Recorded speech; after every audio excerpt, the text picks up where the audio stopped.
Hello everyone, welcome back again. दोस्तों, आइए हम लोग बात करते हैं कि कल की ट्रेड के लिए हमारी क्या स्ट्रेटजी रहेगी, कहाँ पे हम प्लानिंग करेंगे अपनी एंट्री और एग्जिट का। दोस्तों, जैसे कि आप लोग देख रहे हो यहाँ पे कि मार्केट काफ़ी दिनों से एक रेंज बाउंड में बना हुआ है और ऊपर में अच्छे खासे यहाँ पे सेलर बैठे हुए हैं। जो ये सेलर बैठे हुए हैं, अब आप यहाँ पे देखिए कि ये पूरा मार्केट एक रेंज के अंदर बना हुआ है।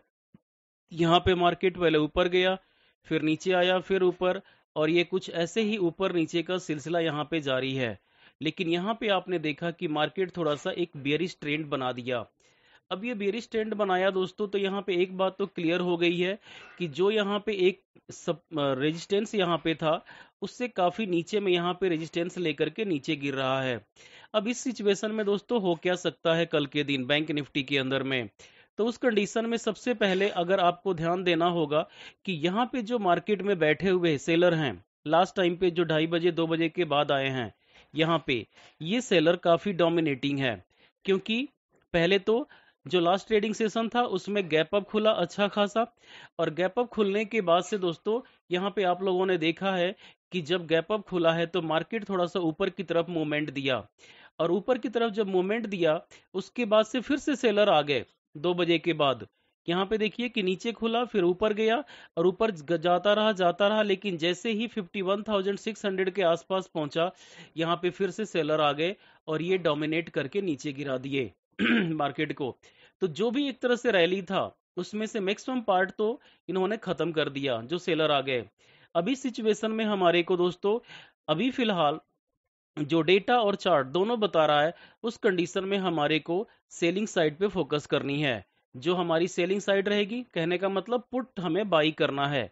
और पुट बाई क्यों करना है? क्योंकि यहाँ पे देखिए कि अगर नीचे मार्केट ओपन हुआ, लास्ट ट्रेडिंग सेशन में ऊपर गया और ऊपर जाता गया, इसका मतलब ये कि चार्ट अपने आप को रिपीट नहीं करता है फ्रेंड्स। उस कंडीशन में अगर मान लीजिए कि फ्लैट ओपन होता है या छोटा गैप अप ओपन होता है, तो खास तौर से हमारे लिए जो अच्छा रहेगा वो अच्छा रहेगा छोटा गैप अप। यहाँ से थोड़ा सा ऊपर जाएगा फिर ये नीचे आ जाएगा। लेकिन अगर मान लीजिए कि थोड़ा गैप डाउन ओपन हो जाए कहीं यहाँ पे, तो वो और भी अच्छा रहेगा, क्योंकि यहाँ पे जो बैठे हुए सेलर हैं वो फटाफट निकलेंगे, और फटाफट निकलेंगे तो वहां से मार्केट नीचे की तरफ ही गिरना है। दूसरा, अगर मान लीजिए कि फ्लैट ओपन होता है तो हमें कम से कम 15-20 मिनट वेट करना होगा। ये देखना होगा कि ये इसका स्टॉप लॉस ऊपर की तरफ में खाना चाहता है या नीचे ये बैठे हुए बायर का स्टॉप लॉस खाना चाहता है। यानी मूवमेंट ऊपर दे रहा है कि मूवमेंट नीचे दे रहा है। अगर मूवमेंट जिस तरह से भी हमें मिलेगा फ्लैट की कंडीशन में, हम 15 मिनट वेट करेंगे और उसके बाद से उस सिचुएशन में अपनी पोजीशन को डिसाइड करेंगे। तो कहने का मतलब हमारे लिए अच्छा रहेगा कि गैप अप खुल जाए तो भी हम सेल कर लेंगे, और गैप डाउन खुल जाए तो भी हम सेल कर लेंगे। लेकिन अगर बहुत बड़ा गैप डाउन खुलता है और बहुत बड़ा गैप अप खुलता है तो प्रॉब्लम आ जाएगी। इसकी चांस ज्यादा है भी नहीं दोस्तों। फिलहाल जिसकी चांस दिख रही है वो मेरे को दिख रही है कि या तो गैप अप थोड़ा सा हो जाए या तो फ्लैट हो जाए। ये दो सिचुएशन में अगर गैप अप होता है तो हम सेल कर लेंगे तुरंत, जैसे ही ये पहला कैंडल अगर रेड बनता है।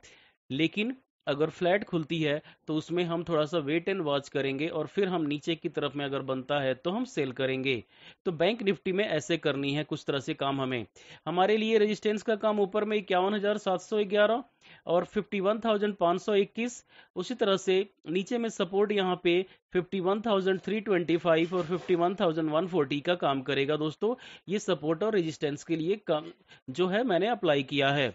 अब यहाँ पे आपको निफ्टी की हम बात कर लेते हैं। तो निफ्टी में भी आप देखिए तो कुछ यही हालत है, ज्यादा कुछ सुधरा हुआ हालत नहीं है। यहाँ भी कई दिनों से मार्केट रेंज बाउंड ही बना हुआ है। आप ये देखिए कि ये पूरा रेंज में था, लेकिन अब ये रेंज से बाहर हो चुका है। रेंज से बाहर हो चुका है। इससे मतलब क्या हुआ फ्रेंड्स, कि जो अगर ये रेंज से बाहर हो चुका है तो दो बातें होगी। क्योंकि यहाँ पे ओवर सोल्ड हो चुका है निफ्टी। अगर ओवर सोल्ड हो चुका है दोस्तों, तो यहाँ से दो बातें हो सकती है। या तो यहां से और नीचे गिर जाए, और दूसरा, या फिर यहां से सीधा का सीधा ये रिकवर करके ऊपर चला जाए। अगर रिकवरी करती है तो जिसको हम ओवर सोल्ड जोन में कहते हैं, तो ये रिकवरी करने की चांस भी दिख रही है। अब ये डिपेंड करता है शुरू का 15 मिनट की मार्केट हमें क्या सिनारियो दिखा रहा है। अगर मान लीजिए कि फ्लैट ओपन होता है, अगर मान लीजिए कि फ्लैट ओपन होता है और फ्लैट ओपन होने के बाद से कुछ वो यहाँ पे ऊपर की तरफ मूवमेंट दे रहा है, तो हम पहले वेट करेंगे और 24,850 जैसे क्रॉस करेगा, 24,850 को क्रॉस करते ही हम कॉल साइड में अपनी एंट्री बना लेंगे। लेकिन अगर फ्लैट ओपन होने के बाद से पहला कैंडल अगर रेड बनती है और रेड बनने के बाद से दोस्तों वो नीचे की तरफ में आ रहा है, तो हम नीचे की तरफ में अपना रैली पुट साइड में देखेंगे। ये तो रहा फ्लैट की। लेकिन अगर गैप अप जैसे कि 25,000 से नीचे कहीं भी होता है, कहीं भी यहाँ पे, तो उस सिचुएशन में दोस्तों हम सेलिंग ही करेंगे करने वाले हैं। और अगर गैप डाउन होती है तो वहां पर भी हम सेलिंग ही करेंगे। तो इस कंडीशन में दोस्तों बैंक निफ्टी के जैसे ही हमें यहाँ पर भी देखना है और करना है। पर्टिकुलरली यहाँ पे अगर हम रेजिस्टेंस की बात करें तो ऊपर में 24,838 से, उसके बाद से यहाँ बीच में 24,743 और नीचे में सपोर्ट 24,652 ये कुछ बन रहा है। ये सपोर्ट और रेजिस्टेंस निकल के आ रही है निफ्टी के अंदर में। अगर आप इसको बड़े टाइम फ्रेम पे अगर आप और देखना चाहें तो जो एक आपके लिए और रेजिस्टेंस निकल करके आ सकती है वो निकल के आ सकती है 24,910 के आसपास में दोस्तों। तो ये ध्यान रखिएगा आप लोग। और लास्ट जो है वो तो है ये 25,000 पे जो रेजिस्टेंस है। तो ये जो है आपके लिए पहला रेजिस्टेंस, दूसरा रेजिस्टेंस और ये तीसरा रेजिस्टेंस काम करेगा। यहाँ पे ये सपोर्ट के काम करेंगे दोनों के दोनों। और लास्ट सपोर्ट है 24,505 का।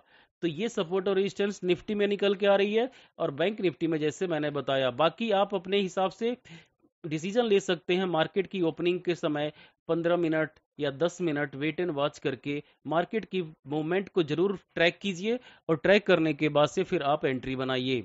So that's all for today friends. Please like and subscribe this channel. Thank you.